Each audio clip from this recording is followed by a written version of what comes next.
Hare Krishna, dear devotees, welcome back to the daily readings of Srila Prabhupada's books, where we taste the eternal nectar of the association of the Supreme Personality of Godhead, our eternal friend, the proprietor, source of everything.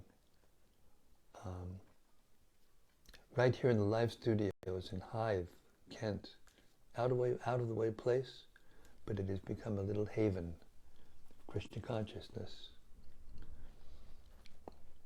We hope you're all safe and well and happy in all respects.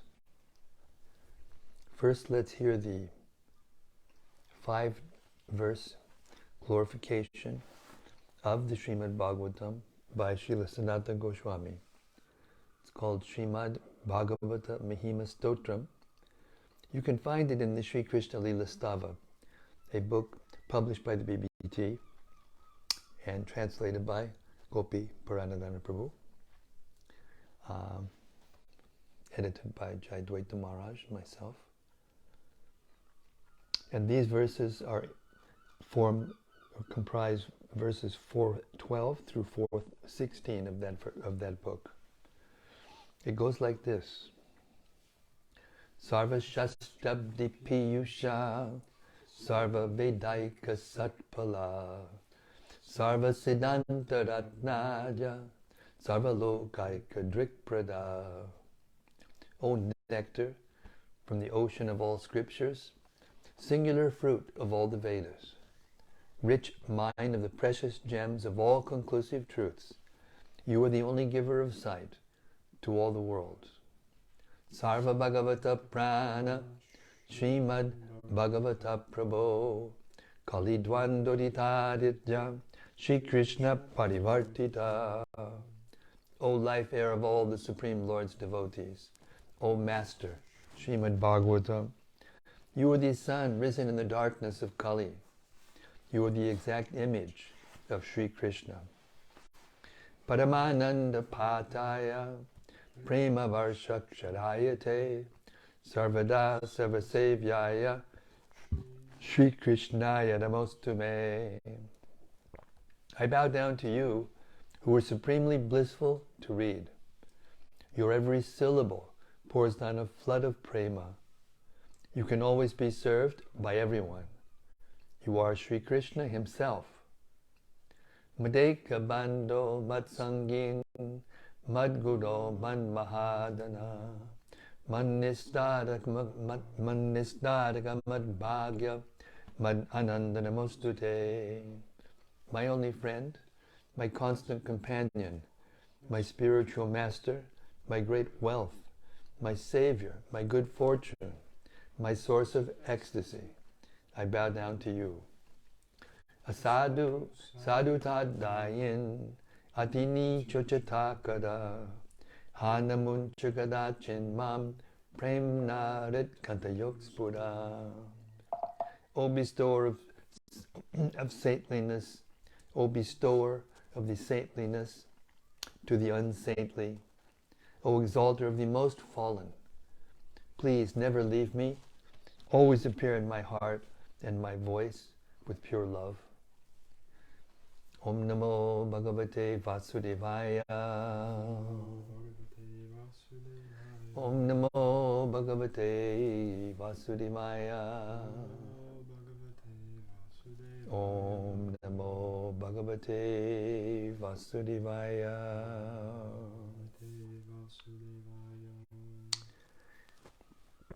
So, we've reached chapter 36 of the Krishna, the Supreme Personality of Godhead. Kaṁsa sends Akrūra for Krishna. Now we're getting here some pretty intense things.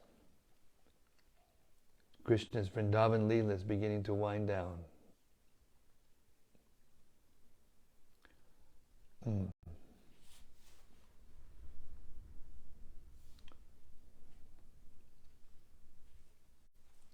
Vrindavan was always absorbed in thought of Krishna.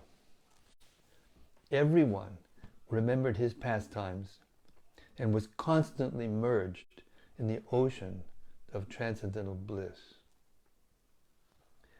But the material world is so contaminated that even in Vrindavan, the asuras, or demons, tried to disturb the peaceful situation.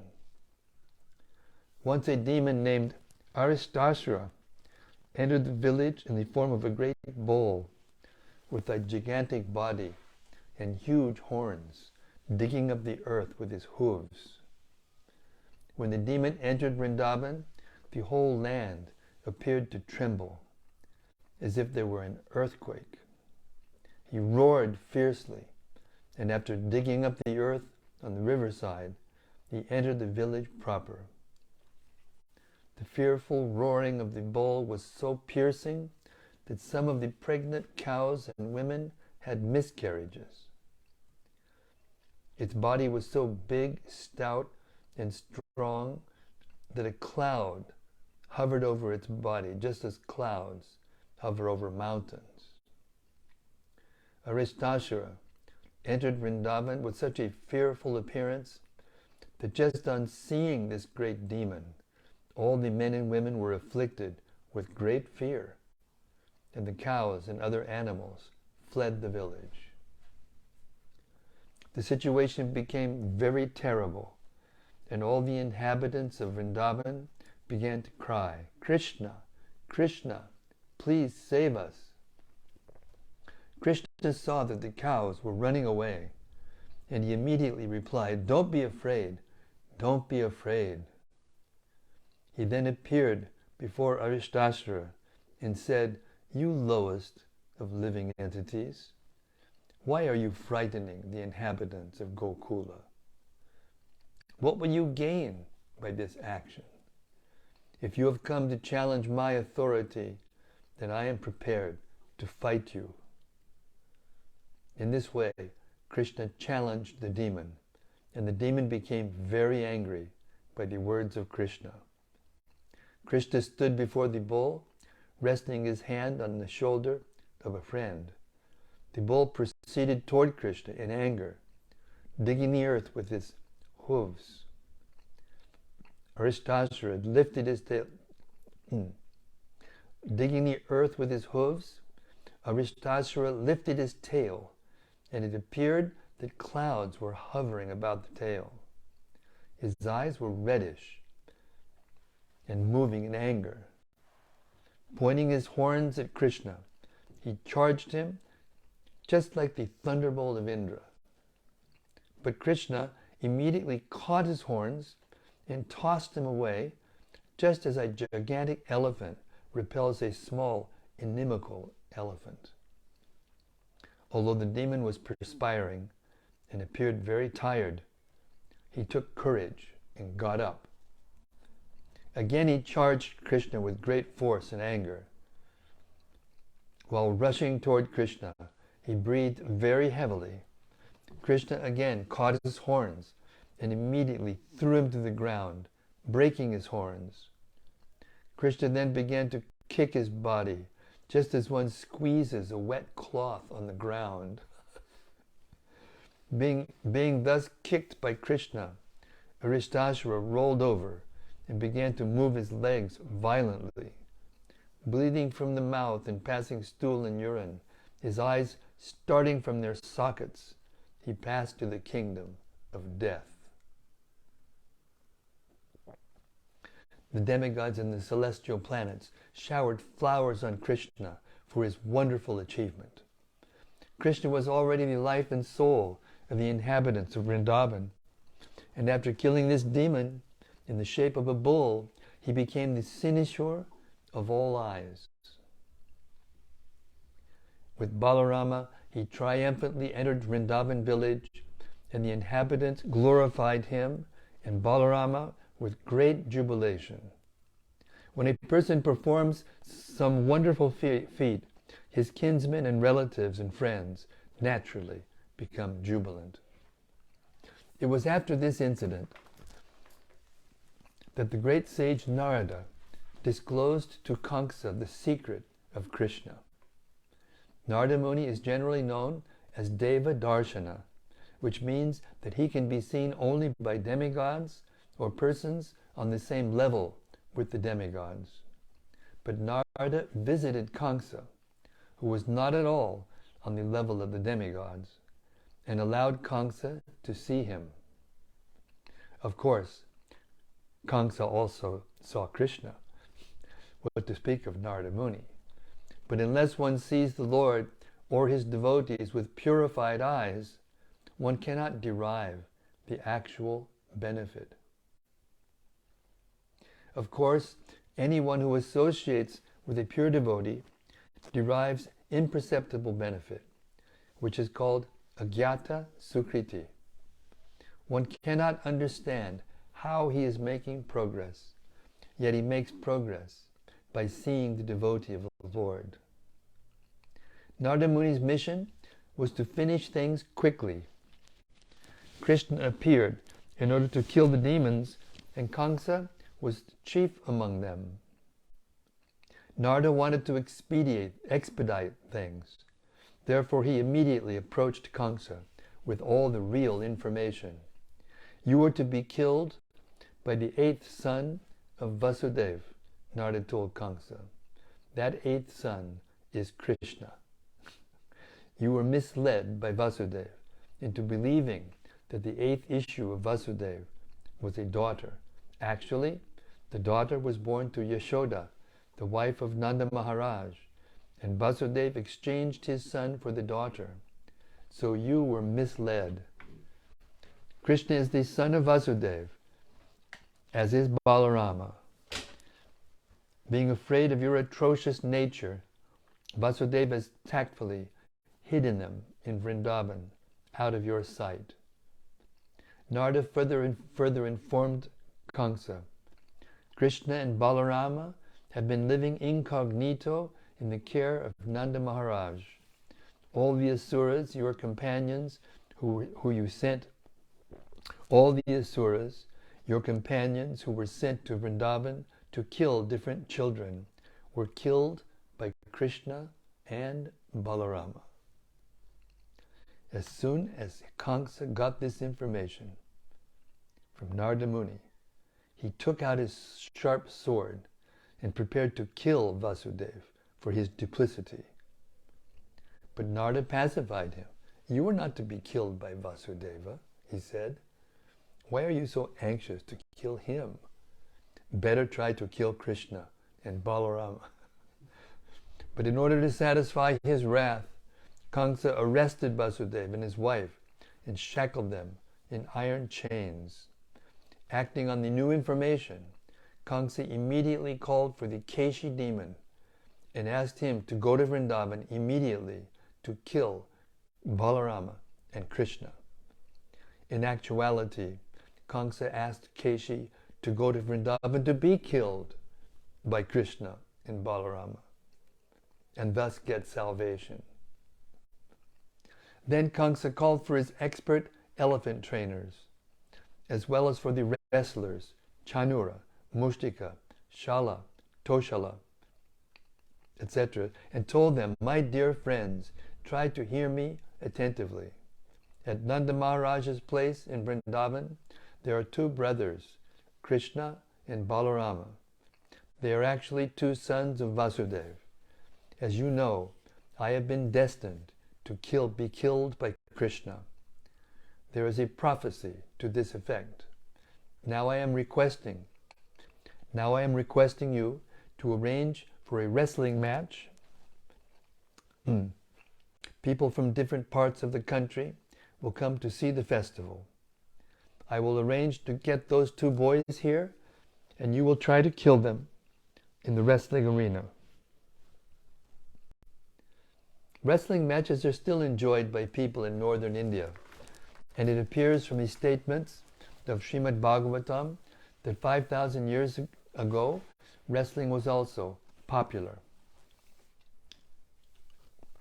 Kaṁsa planned to arrange such a wrestling competition and to invite people to visit. He also told the trainers of the elephants, be sure to bring the elephant named Kuvalayapida, and keep him at the gate of the wrestling arena. Try to capture Krishna and Balarama on their arrival and have the elephant kill them. Kaṁsa also advised his friends to arrange to worship Lord Shiva by offering animal sacrifices and performing the sacrifice called Dhanur Yagya, and the sacrifice performed on the 14th day of the moon, known as Chaturdashi. This date falls 3 days after Ekadashi and is set aside for the worship of Lord Shiva. One of the plenary portions of Lord Shiva is called Kala Bhairava. This form of Lord Shiva is worshipped by demons who offer animals killed before him.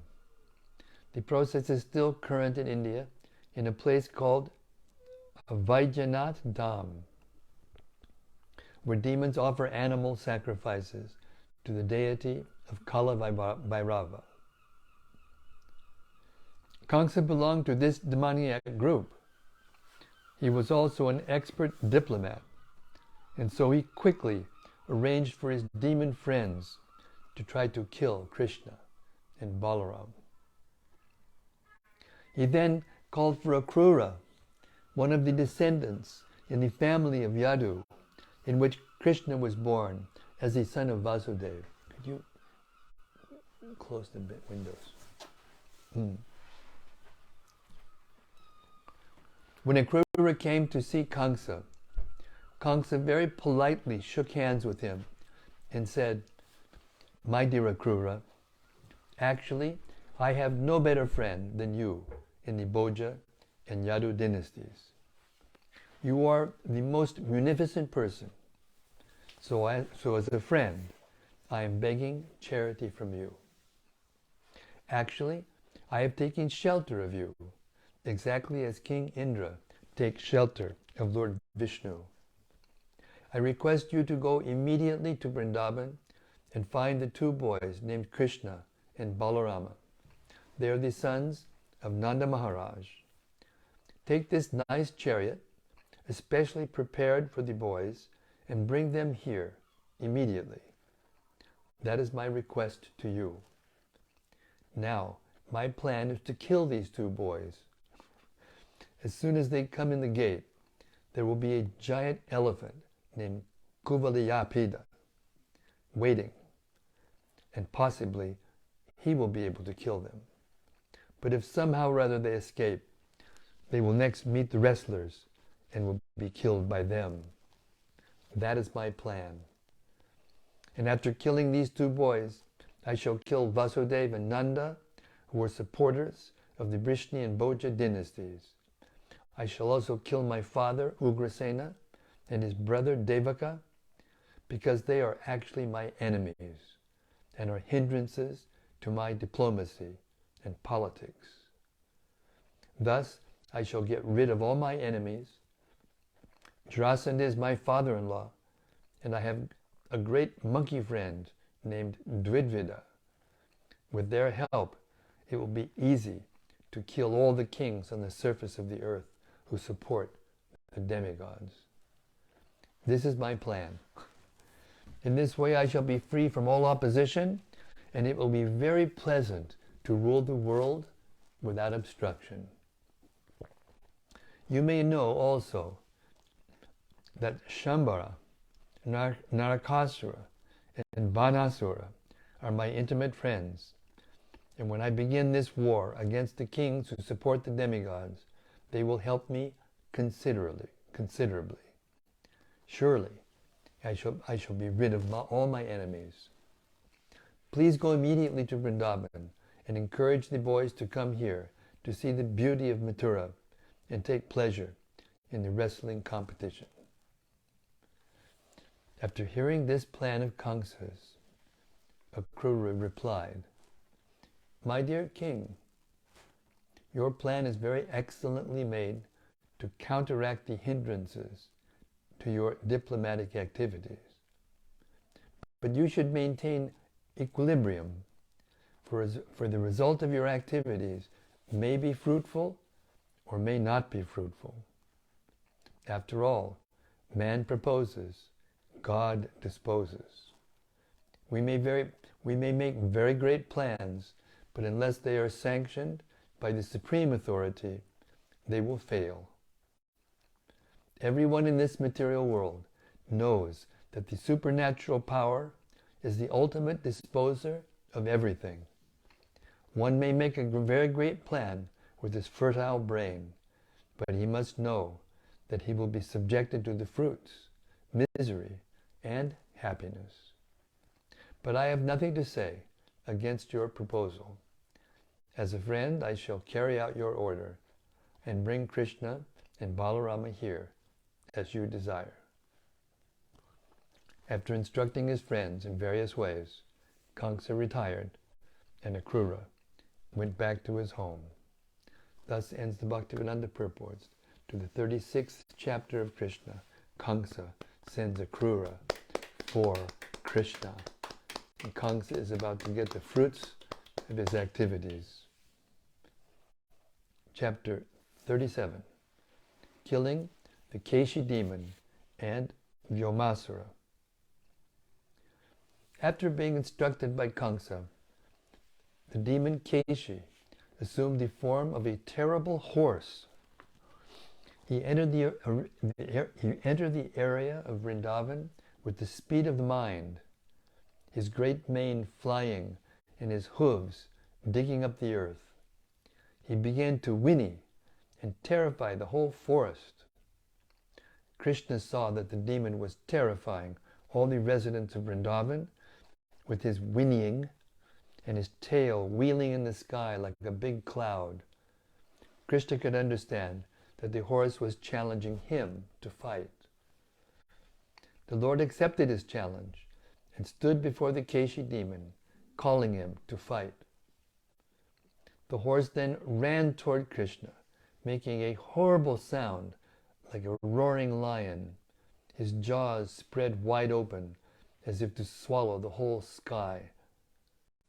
Keśī rushed toward the Lord with great speed and tried to trample him with his legs, which were strong, forceful, and as hard as stone. Krishna, however, immediately caught hold of his legs and thus baffled him. Krishna was somewhat angry, and thus he began to whirl the horse around.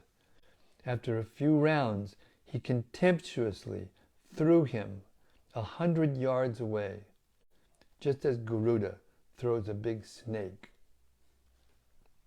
Thrown by Krishna, the horse immediately passed out, but after a little while he regained consciousness and with great anger and force again rushed toward Krishna with his mouth open.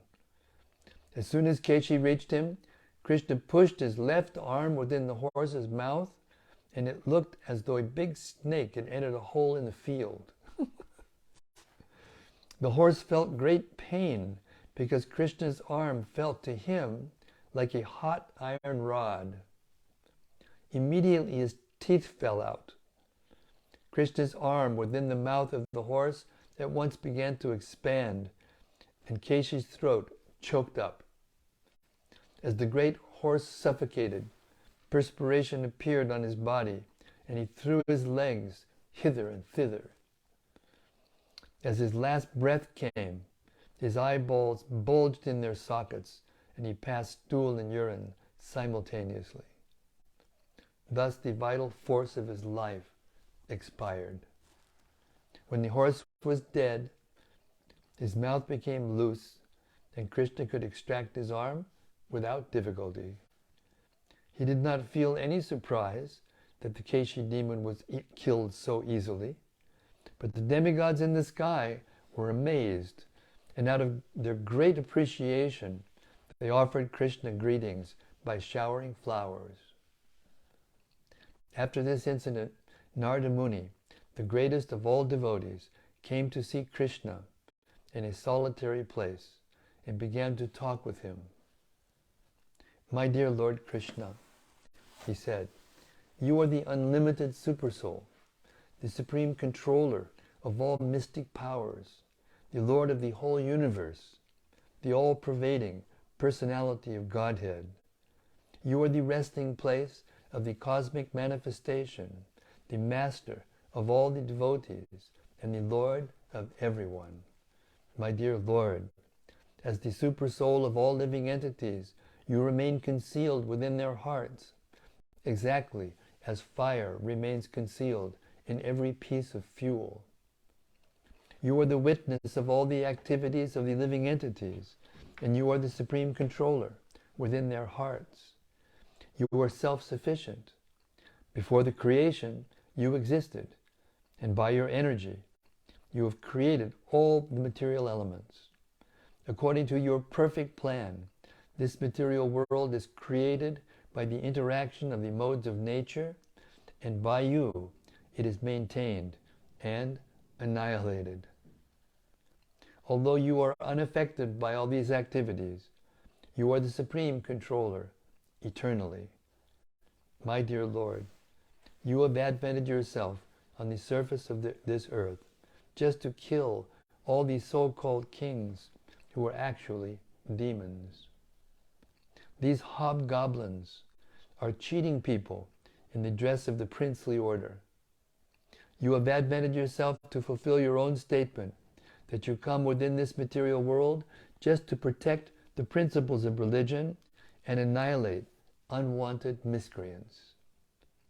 My dear Lord, I am therefore sure that the day after tomorrow I shall see demons like Chanura, Mushtika, and all the other wrestlers and elephants, as well as Kaṁsa himself, killed by you. I shall see this with my own eyes. After this, I shall be able to see the killing of other demons like Shanka, Yavana, Mura, and Narakasura.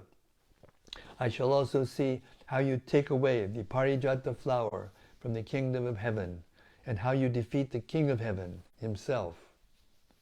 My dear Lord, Narada Muni continued, I shall then be able to see how you marry princesses, the daughters of chivalrous kings, by paying the price of Kshatriya strength. Whenever a Kshatriya warrior wants to marry a very beautiful and qualified daughter of a great king, he must fight his competitors and emerge victorious. Then he is given the hand of the princess in charity. I shall also see how you save King Nriga from a hellish condition, said Narada Muni. This you shall enact in Dwarka, and I shall be able to see how you get your wife and the Syamantaka jewel, and how you save the son of a Brahmana from death after he has already been transferred to another planet. After this, I will be able to see you kill the Pondraka demon and burn to ashes the kingdom of Kaśī. I will see how you killed the king of Chedi and Dantavakra during the great sacrifice of Maharaj Yudhishthira. Besides all this, it will be possible for me to see many other chivalrous activities while you remain in Dwarka. And all these activities, performed by your grace, will be sung by great poets throughout the world. And at the battle of Kurukshetra, you will take part as the chariot driver of your friend Arjuna. And as the invincible death incarnation, eternal time, you will vanquish all belligerents assembled there. I shall see a large number of military forces killed on that battlefield. My Lord, let me offer my respectful obeisances unto your lotus feet. You are situated completely in the transcendental position, in perfect knowledge and bliss. You are complete in fulfilling all your desires. By exhibiting your internal potency, you have set up the influence of Maya. Your unlimited potency cannot even be measured by anyone. Your unlimited potency cannot even be measured by anyone. My dear Lord, you are the supreme controller. You are under your own internal potency, and it is simply vain to think that you are dependent on any of your creations. If you have taken birth in the Yadu dynasty or the Vishnu dynasty. Your advent on the surface of the earth in your original form of eternal blissful knowledge is your own pastime. You are not dependent on anything but yourself. Therefore, I offer my respectful obeisances unto your lotus feet. After offering his respectful obeisances to Lord Krishna, Narada Muni took permission and left. Narada Muni wanted to impress upon people in general that Krishna is fully independent. His activities, such as his appearance in the family of Yadu or his friendship with Arjuna, do not necessarily oblige him to act to enjoy their results. They are all pastimes, and for him they are all play. But for us, they are actual, tangible facts. After he had killed the Keśī demon, Krishna returned to tending the cows with his friends in the forest as though nothing had happened. Thus Krishna is eternally engaged in his transcendental activities in Vrindavan with his friends, the cowherd boys and gopis. But sometimes he exhibits the extraordinary prowess of the Supreme Personality of Godhead by killing different types of demons. Later that morning, Krishna went to play with his cowherd boyfriends, on the top of Govardhan Hill. They were imitating the play of thieves and police. Some of the boys became police constables, and some became thieves, and some took the role of lambs. While they were thus enjoying their childhood pastimes, a demon known by the name of Vyomāsura, the demon who flies in the sky, appeared on the scene. He was the son of another great demon named Maya. These demons can perform wonderful magic. Vyomāsura took the part of a cowherd boy, playing as a thief, and stole many boys who were playing the parts of lambs. One after another, he took away almost all the boys and put them in the caves of the mountain and sealed the mouths of the caves with stones. Krishna could understand the trick the demon was playing. Therefore he caught hold of him exactly as a lion catches hold of a lamb. The demon tried to expand himself like a hill to escape arrest, but Krishna did not allow him to get out of his clutches. Vyomāsura was immediately thrown to the ground with great force and killed, just as an animal is killed in the slaughterhouse. After killing the Vyoma demon, Lord Krishna released all his friends from the caves of the mountain. He was then praised by his friends and by the demigods for these wonderful acts. He again returned to Vrindavan with his cows and friends. Thus ends the Bhaktivedanta purport, the 37th chapter of Krishna killing the Keśī demon and Vyomāsura. Hare Krishna. Hare Krishna. Krishna's pastimes ki jai. He's killing more demons quickly at the end just to give us a thrill. All right. It's after 7:50, and this chapter is a long chapter. I know it is. So I'm going to stop tonight. And we got 2 chapters in. It's good. So if you have any anything that you heard that caught your mind, or any realization that came that you want to reflect upon, please be our guests. Hare Krishna.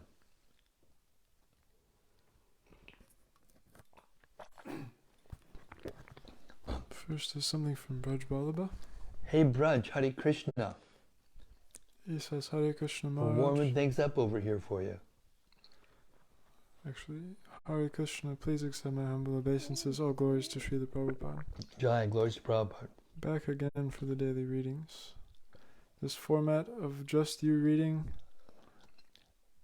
to us has a very individual feel.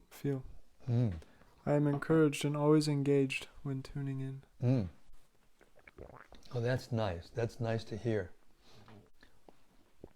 Yeah, these pastimes, when Prabhupada speaks, it's like he's speaking to every individual person. It's a spiritual quality of his. Because he is.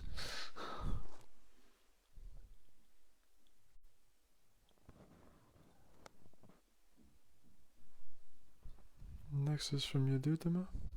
Hare Krishna Yaduttama. He says, Hare Krishna Gurudev, my obeisances to you, and all glories to Prabhupada. All glories to Srila Prabhupada. Rati Manjari says, Jai Guru Maharaj. Jai Rati Manjari. From Gopakanya Devidasi, she says, Hare Krishna dear Maharaj, Jai Srila Prabhupada in your Krishna Katha. Hare Krishna. From Bhakti Noel, she says, Hare Krishna dear Maharaj, please accept my humble obeisances. Thank you as usual for delivering this nectar to us each day. These readings are a transcendental beacon in treacherous slough of Maya that is always trying to cover us and drag us down. All glories to Srila Prabhupada. Glories to Prabhupada. Yeah, it's kind of like Krishna's trying to play and all these demons are coming. In the material world, there's always something trying to disturb us, right? But Krishna's pastimes are the pathway out, no doubt.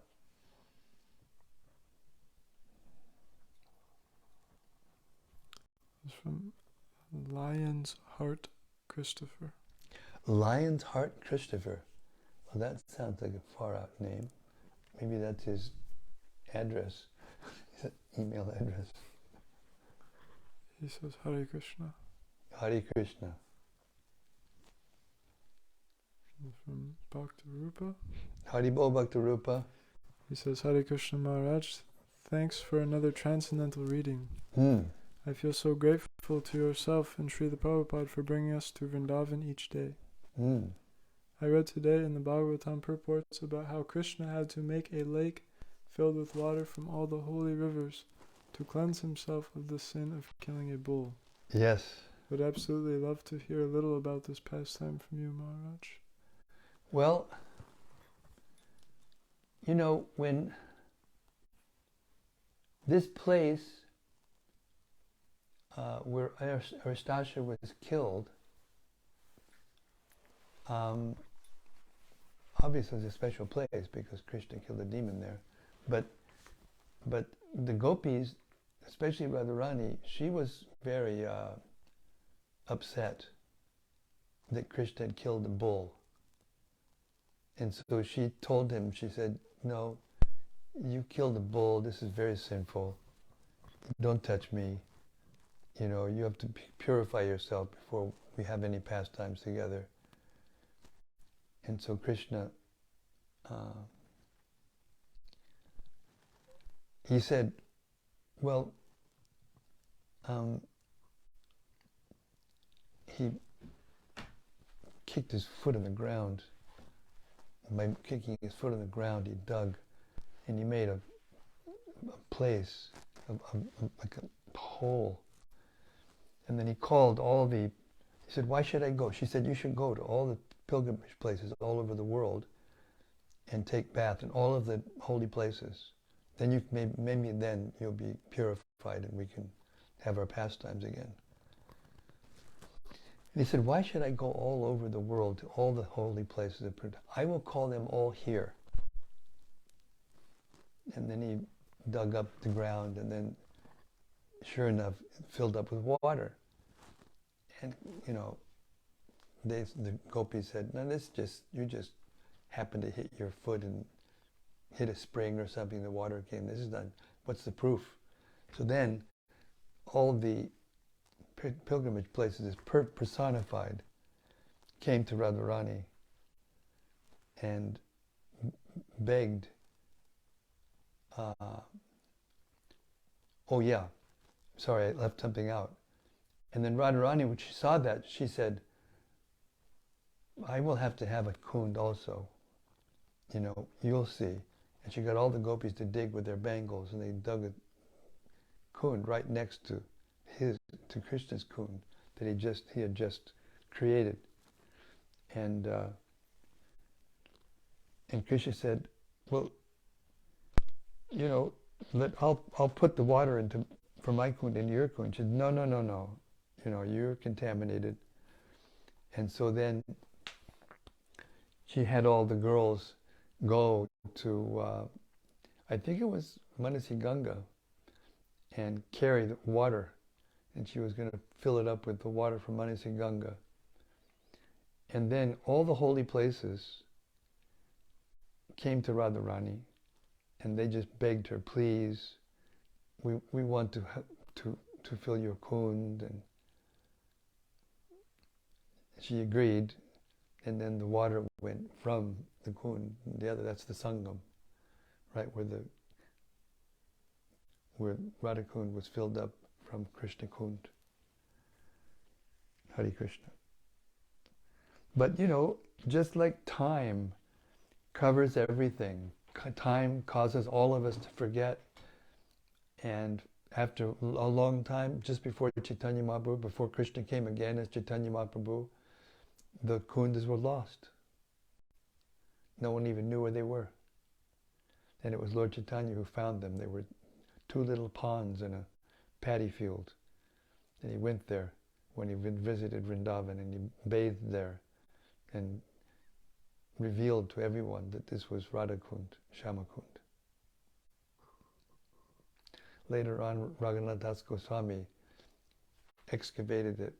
His followers excavated it and made it a nice kund with ghats all around, and made it very nice for pilgrims to come and worship. Hare Krishna. Sudevi Dasi says, Hare Krishna Maharaj. Hare Krishna, Sudevi Dasi. Anandamurti Devi Dasi. Hare Krishna, Nandamurti. Dear Gurudev and assembled devotees, please accept my humble obeisances. All glories to Srila Prabhupada. Thank you so much for reading the daily readings of Srila Prabhupada's books. Hare Krishna. I'm just a peon delivering the mail from Srila Prabhupada.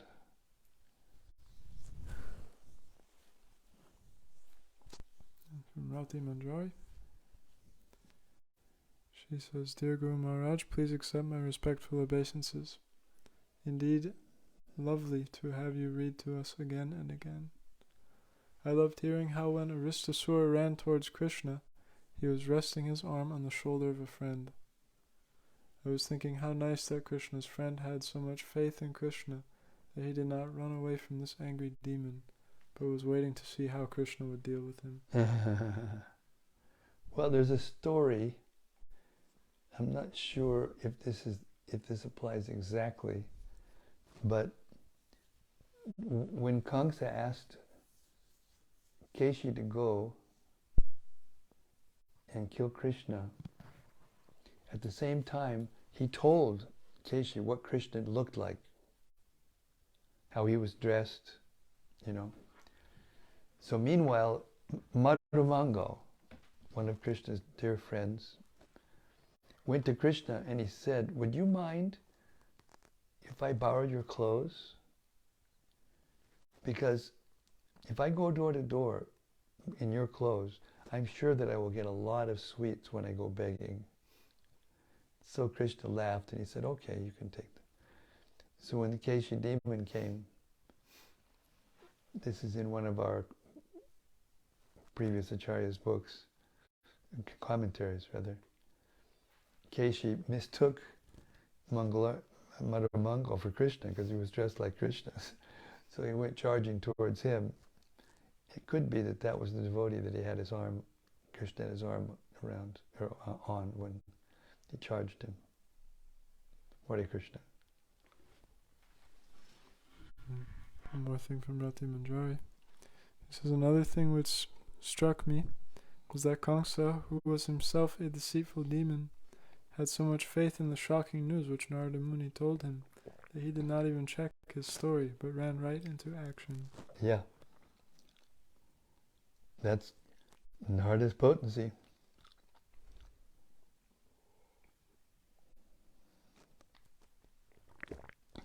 I mean, demons of that category, they're always looking for excuses to do some mischief, you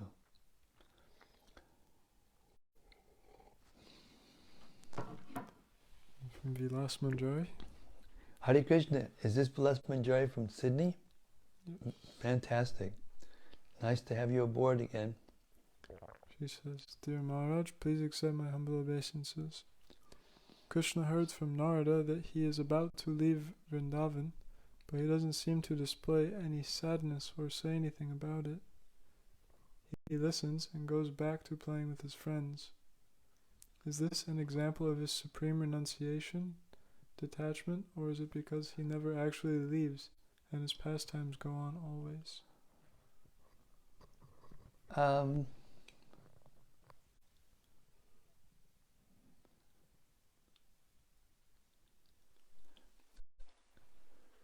Well, I don't think we've come to that place yet. Could you repeat that again?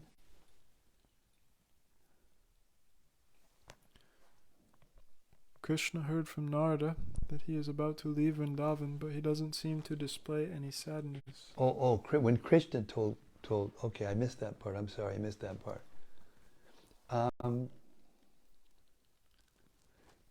You know, I don't know the answer to that question. I haven't heard from the Acharyas about that point, and I can't make something up, so I don't know. I wouldn't want to speculate.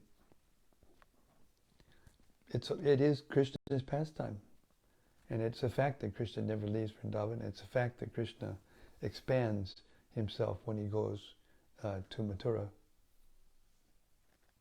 into Vyāsadeva Krishna. But to say that's why he didn't respond, I don't know. It's Krishna's pastime.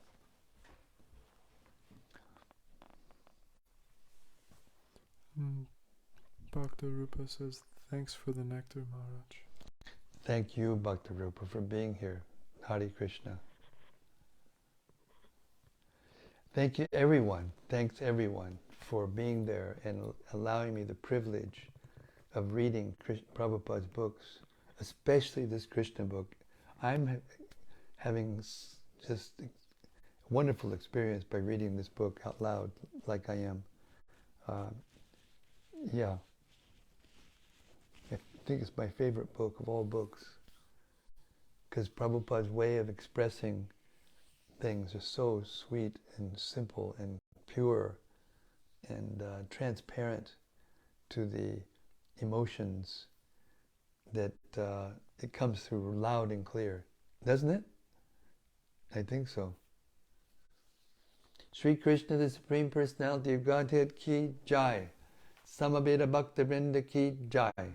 Gaur Premanandi Hari Hari Bol. See you tomorrow night, same time, same place, same topic, as Krishna moves on to perform his duties for the demigods, clean the earth of its contamination, its overburdened state. Hare Krishna. See you tomorrow. Hari Bol.